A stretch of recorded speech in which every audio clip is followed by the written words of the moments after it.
4월 2일부터 8일까지 이집트 요르단, 5월 1일부터 7일까지 그리스 산토리니를 일주하는 열린다 성경 스터디 투어가 진행됩니다. 다녀오신 분들의 후기 그리고 신청 방법 등은 영상 하단에 링크를 참고하세요. 안녕하세요. 세계사엔 교회사, 세계사와 함께 푸는 스토리텔링 교회사 시간입니다. 자, 종교개 역사 살펴보고 있습니다. 1453년 콘스탄티노플이 함락되는 때부터 1648년 30년 전쟁이 마무리되는 시간까지 바로 루터의 종교개혁, 아우구스부르크 화의, 그리고 낭뜨 칙령을 중요한 이정표로 살펴보고 있는데요. 자, 저희가 지난 시간까지 종교개혁의 전야라는 주제로 이 세 명의 인물, 즉 존 위클리프, 그리고 얀 후스, 그리고 사보나롤라를 중심으로 살펴봤습니다. 자, 오늘부터 드디어 종교개혁의 불꽃이라는 주제로 바로 이제 에라스무스를 시작으로 마르틴 루터, 쯔빙글리, 장 칼뱅, 그리고 존 낙스, 제세례파, 예수회 등등 중요한 주제들을 살펴보려고 하는데요. 자, 오늘은 바로 에라스무스, 비판적 최고의 지성이라는 주제로 살펴보려고 합니다. 이 에라스무스, 바로 16세기 최고의 학자로 칭하는 인물인데, 그는 네덜란드의 로테르담에서 사제의 사생아로 출생합니다. 이렇게 생기신 인물이에요. 자, 그는 중세에 대해서 이중적인 태도를 견지할 수밖에 없는 운명을 타고난다. 왜냐? 사제는 당시 결혼이 금지됐잖아요. 근데 아버지가 사제다? 결국 교회는 부정할 수 없는 자신의 뿌리였다. 그래서 그는 비판은 하되 결코 배척할 수 없는, 혁명을 할 수 없는 그런 운명을 갖고 태어났다는 것이죠. 그가 쓴 유명한 책이 바로 우신예찬이죠. 그는 대중들의 신앙 속에 자리 잡힌 그릇된 미신을 이 책을 통해서 질타하게 되는데요. 그리고 기독교를 위한 중요한 유산으로서 신약 성경 사본을 대조 비평한 이 헬라어 신약 성경을 출간하기도 합니다. 그는 기독교 진리는 교황과 교리에 있는 게 아니라 바로 성서 원전을 통해서 이 말씀의 본래 뜻을 가르쳐야 한다고 주장을 했죠. 자, 이렇게 함으로써 성서와 또 이성을 강조하는 기독교가 등장하게 되죠. 그는 행동하는 개혁자라기보다는 이 개선의 길을 제시하는 비판자 역할에 머물게 되는데, 자, 그는 파면에 직면하게 되자 일부 자신의 사상을 철회하죠. 그리고 수위를 낮췄기 때문에 파국을 면했고 결국 편안한 노후를 보내게 됩니다. 하지만 그가 죽고 나서 1559년 가톨릭 교회는 에라스무스의 모든 책을 금서로 지정을 하죠. 자, 그럼에도 불구하고 당시 팔렸던 5권의 책 가운데 한 권은 바로 그의 책일 정도로 엄청난 인기가 있었다. 그는 그 시대를 풍자한 유명한 말을 남기게 되는데, 바로 장님의 세상에서는 한눈 가진 사람이 왕이다 라는 말을 남겼죠. 그는 근대에서 더 큰 평가를 받고 있는데, 근대 계몽주의로 가는 초석을 마련했다, 그렇게 평가하고 있죠. 네덜란드 로테르담에 가면은 바로 이 에라스무스 대학, 또 에라스무스 다리, 그리고 에라스무스의 날도 지정하면서 그를 기념하고 있습니다. 그는 1536년 스위스 바젤에서 죽게 됩니다. 자, 1466년 네덜란드의 로테르담에서 성직자인 아버지 그리고 의사의 딸인 어머니 사이에서 사생아로 출생했다. 그는 4살에 학교에 입학해서 9살 때 이 라틴어 학교에 보내져서 라틴어로 시를 지을 만큼 높은 학문적 재능을 보이게 됩니다. 그러다가 1483년 흑사병으로 부모가 모두 죽게 됩니다. 그리고 그의 후견인은 이 에라스무스를 이 공동생활 형제단이 주최하는 학교로 보내게 되죠. 1487년 그는 21살에 생계 문제로 인해서 결국 이 아우구스티누스 수도원에 입회하게 됩니다. 그리고 가톨릭 사제가 되죠. 하지만 1493년 그는 수도원 생활에 염증을 느끼고 수도원을 떠나서 베르겐 주교의 비서가 됩니다. 그리고 이 뛰어난 이 라틴어 실력을 눈여겨본 이 베르겐 주교로 인해서 파리에 가서 공부할 수 있는 기회를 얻게 되죠. 1499년 그는 영국을 방문하는데 거기에서 이제 인문주의자의 길을 걷는데 많은 영향을 받게 되죠. 자, 그곳에서 그는 토마스 모어, 존 콜켓 등과 같은 인문주의자들과 교류하고 또 어린 시절에 헨리 8세, 나중에 영국 절대왕정의 튜더 왕조의 간판 에이스가 되는 그 헨리 8세의 어린 시절 그와 만나 교제하게 된다. 영국에서의 이런 지적인 교류를 계기로 그는 사제의 길이 아닌 고전과 인문주의를 연구하는 소위 말하는 인문주의자의 길을 걷게 되죠. 1506년 그는 헬라어와 인문주의를 더 배우기 위해서 이탈리아로 갑니다. 그리고 거기에서 이 그리스인에게서 직접 헬라어를 배우게 되죠. 1509년 그는 다시 영국으로 건너와서 이 토마스 모어의 집에 머물면서 2주 만에 바로 우신예찬이라고 하는 독보적인 책을 집필하게 되죠. 우신, 바로 바보신을 내세워서 그는 이 책을 통해 교황, 성직자뿐 아니라 당시 군주와 학자들을 모조리 비판대에 올리게 됩니다. 결국 그의 이 책 우신예찬 때문에 우신예찬이 이제 금소로 지정이 됐죠. 하지만 파급력은 엄청나서 바로 종교개혁가들을 비롯한 인문주의자들 사이에서 그는 유명인이 된다. 1516년 노력의 결과로 그는 교정 헬라어 신약 성경을 출간하게 되고 이 책을 통해서 그는 신학자로서도 명성을 얻게 된다. 이 책을 통해서 그는 여태껏 교회가 독점했던 성서 해석을 바로 잡았기 때문에 이후 열리게 되는 종교개혁 시대의 그 밑바탕이 되었다라고 평가하죠. 루터의 유명한 독일어 번역 성경도 바로 에라스무스의 라틴어판 성경을 독일어로 번역한 것에 불과했다라고 합니다.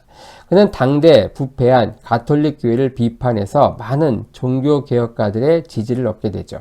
그리고 헬라어와 라틴어에 대한 박식함으로 인해서 단숨에 유럽 최고의 지성으로 등극하게 된다. 종교개혁가들이 투쟁에 대한 협조를 부탁했지만 그는 전쟁은 원하지 않는다라고 하면서 평화주의 노선을 견지하게 되죠.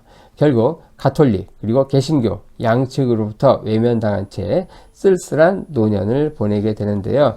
1536년 스위스 바젤에서 이질 증상으로 죽으면서 그는 마지막으로 시니시어라는 유언을 남기고 죽게 됩니다. 그의 시신은 바젤 성당에 안치됐고요. 그리고 1622년 그의 출생지인 로테르담에 그의 동상이 거대하게 세워지게 되죠. 그는 이 고전 연구를 통해서 인간성의 개념을 덕, 윤리, 고결로 규정했는데 일종의 인간의 본성이 착하다, 성선설에 기초한 이론을 제시합니다. 바로 그 개념이 자신의 이 개념이 기독교적인 것과 일치한다고 보았어요.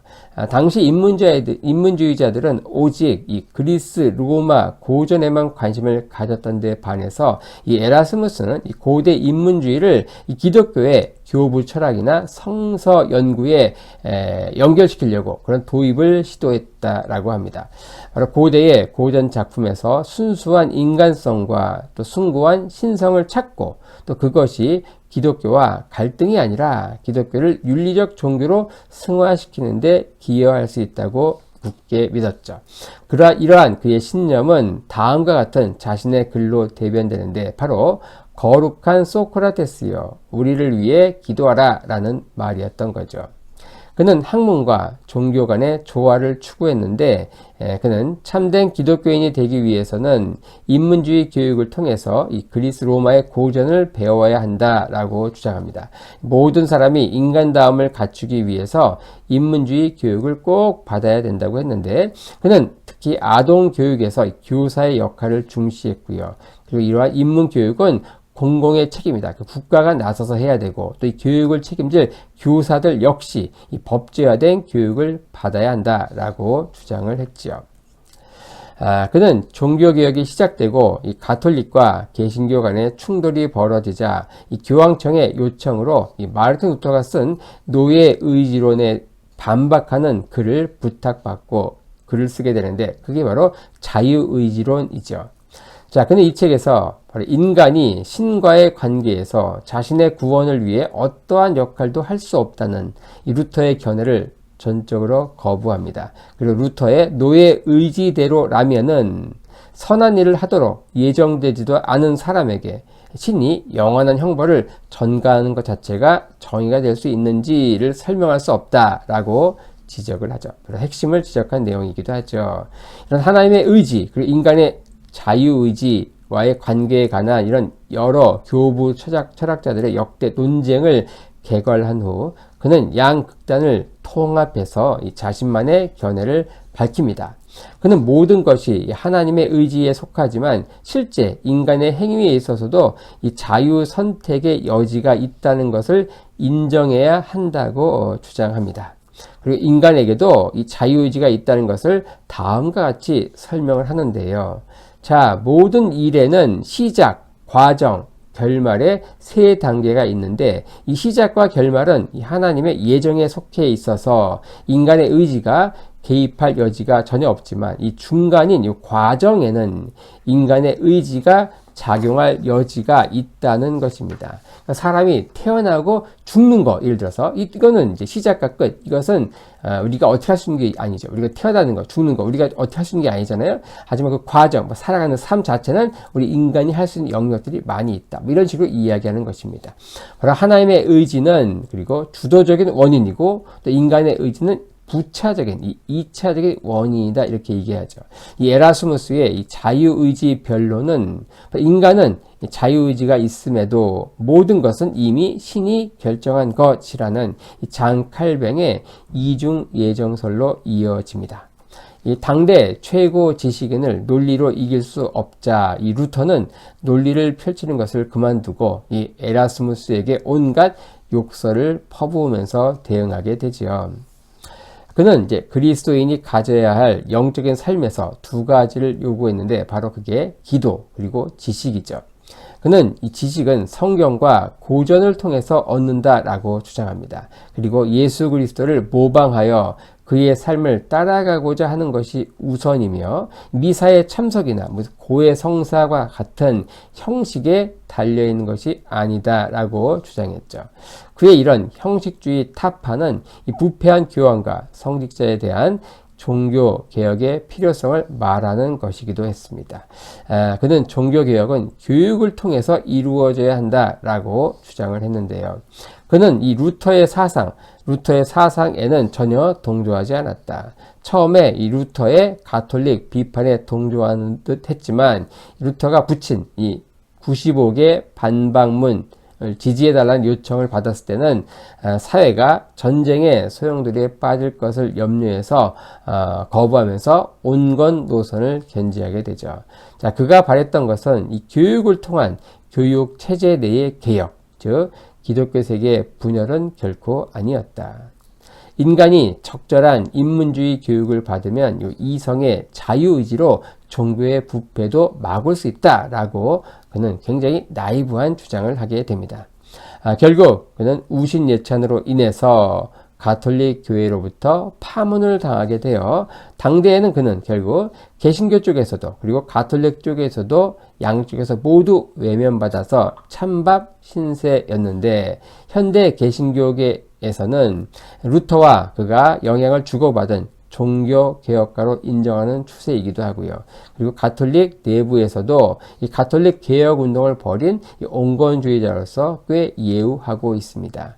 그리고 교파 불문하고 한국 개신교 신학대학에서는 이 에라스무스를 반드시 언급을 한다는 것이죠.